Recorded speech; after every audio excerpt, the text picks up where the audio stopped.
Welcome in, everybody, to another edition of the Fast Break. This is our post-draft lottery edition. I am 𝗙𝐶 Johnson. As always, we appreciate you tuning in. And usually we like to take a look forward with our four storylines, and we will do some of that, but we obviously first have to start with a brief look backward. As everybody knows by now, the Bulls are selecting 12th in the NBA draft in June after last night's disappointing but expected draft lottery result. They had an 85% chance to land at 12, and that's exactly where they landed. Now, obviously, there's a lot of hand-wringing amongst the Bulls fan base, understandably so, because the Bulls lost that coin flip tiebreaker with the Dallas Mavericks, who vaulted from a 1.8% chance and the 11th spot to the number one pick and Cooper Flagg. That would have been the Bulls' pick if they had won that coin flip. It's actually technically not a coin flip. They actually put three ping pong balls in a hopper with the team logo on them, both for the Mavericks and the Bulls. One ping pong ball comes out. It came out with a Mavericks logo, but regardless, it's the same concept as a coin flip, and the Bulls lost it. And obviously now there's also some hand-wringing over Josh Giddey making that half-court shot, because if the Bulls don't win that game, that improbable comeback victory over the Lakers, they finish at the 11th spot and move into number one. But a couple things here. The Bulls obviously have had their share of luck over their franchise history. They drafted a guy named Michael Jeffrey Jordan with the number 3 overall pick behind Hakeem Olajuwon and Sam Bowie in 1984. And then obviously cashed in 1.7% draft lottery odds to select Derrick Rose in 2008. So, you know, what's the lesson here? You make your own luck. I mean, luck is part of the draft lottery experience. Mavericks are shining this year with their lottery luck. Bulls are sitting at 12th, and now it's on management to obviously do their work and cash in that first overall pick at number 12. So I get that people are hand-wringing over the near misses there, but it is what it is, and this is why the draft lottery plays out as it does.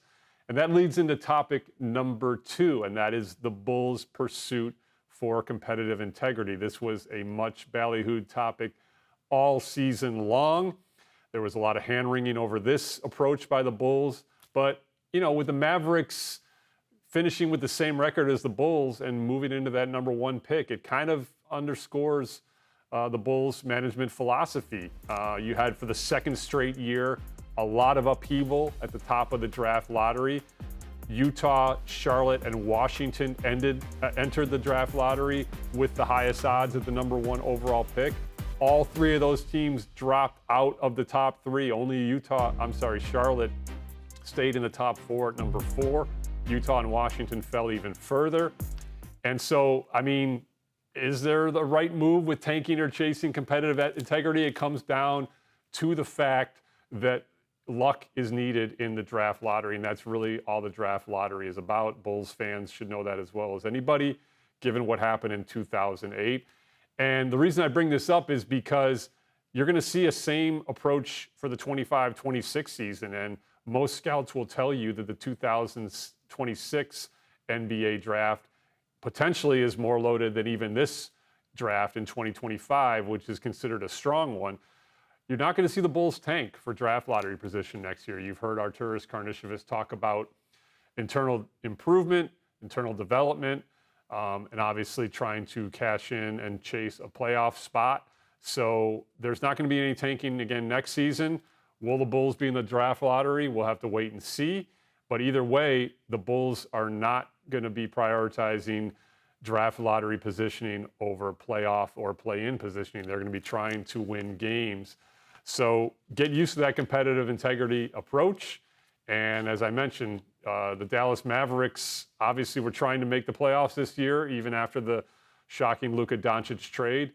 They did not. They exited in the play-in, won the tiebreaker with the Bulls, and vaulted into the number 1 pick. So there's no right way to do this. It takes lottery luck, and that's what the Mavericks have. All right, so the Bulls are at number 12. Who are some possibilities at number 12? Well, let's start with the big picture theme. Obviously, you cannot drive the draft order when you are selecting that low. The draft board is going to play out as it's going to play out. It's unexpected. It's unpredictable. We saw that last year in prime example with 𝗻𝗂ce 𝗂𝗟 unexpectedly falling to the Bulls at number 11, and the Bulls cashing in that opportunity and parlaying it into a very strong rookie season from 𝗻𝗂ce 𝗂𝗟. So you heard Arturas Karnisovas talk about how you can find value in any draft. It is management and the scouting department's responsibility to be prepared for whatever comes your way at number 12. But let's throw out some potential names very early in this process. I mean, obviously you hear management speak, say you go with best player available, and that is typically the best approach. That said, the Bulls have a lot of guards on this roster, and they are light on front court players, and they're projected to be potentially some intriguing possibilities in the front court that could be there at number 12. So I'm talking about a guy like 𝗻𝗂ci 𝗰𝗶𝗹 from the French forward prospect, very athletic, can run the floor very well, played professionally in Germany last year. There's one possibility. Collin Murray-Boyles, the South Carolina forward, is another possibility you've seen linked in some mock drafts early to the Bulls. Asa Newell from Georgia, another forward that is a rugged player, very athletic. The Bulls are light on rim protection. So if you can get an athlete who can run the floor, rim protect, help the front court rotation, I see that as a potential fit for the Bulls and that number 12 pick. There's a lot of fan love for Derek Queen from Maryland. I personally do think he will be gone at number 12, but as I said before with the 𝗻𝗂ce 𝗂𝗟 example, unexpected things can happen. One thing to keep in mind with the number 12 overall pick is while you don't draft for need, you do take best talent available. One thing to consider is the way the Bulls are trying to play offensively now. You saw that offensive shift from Coach Billy Donovan and his staff last season, playing faster, shooting more threes.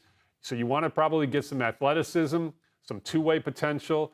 As I mentioned before, if you get some rim protection in there, all the better, because the Bulls are very light on rim protection, and obviously they were better offensively than defensively last season. So this is very early in the process. We'll have more draft possibilities as we hear news of workouts scheduled for the Bulls, et cetera, as we get closer to the June NBA draft. And the combine's going on this week. We'll ask some potential players about fits with the Bulls or if they've had any contact with the Bulls or workout schedules. So stay tuned for more potential names at number 12. But our last storyline for this week, you've got to love 𝗻𝗂ce 𝗂𝗟's mindset. This is a consistent theme that we talk about with this young kid, and we saw it again as he came off the stage last night at McCormick Place following the Bulls draft lottery, and we asked him if he had any lucky charms up there, and his direct quote was, "We don't need lucky charms." I mean, this dude has got such an edge to him. And he talked very positively about this draft class. This is a draft class, obviously, that he is intimately familiar with. He said he has played against many of these players. He has relationships with many of these players. And he said there are a lot of hidden gems in this class. So I know he works for the Bulls, just like Arturas Karnisovas, but his overall theme is that you can find value in this draft at number 12. And he basically kind of dismissed the fact that the Bulls didn't get up to number 1. Obviously, Cooper Flagg would have been a prime addition to this Bulls rebuild. But he's like, look, we're at number 12. We're going to make the best of it. We're going to improve internally. And we're going to play as well as we did after the All-Star break entering next season. Now, again, this is a positive mindset from a young player, but you have to respect and like 𝗻𝗂ce 𝗂𝗟's makeup, his mindset. It's a big reason why the Bulls remain so high on him. It's not just what you see on the court, but it's also what you see off the court with 𝗂𝗟. And even just in the brief post-draft lottery media appearance last night, we heard and saw that again. So lots to like from 𝗻𝗂ce. I know he's primed for a big offseason. We are too, and as I mentioned, we will have more coverage of Bulls draft possibilities now that we know their pick is at 12 as we move closer to the June NBA draft. But that'll do it for this edition of the Fast Break. As always, we appreciate you checking us out. We'll catch you next time.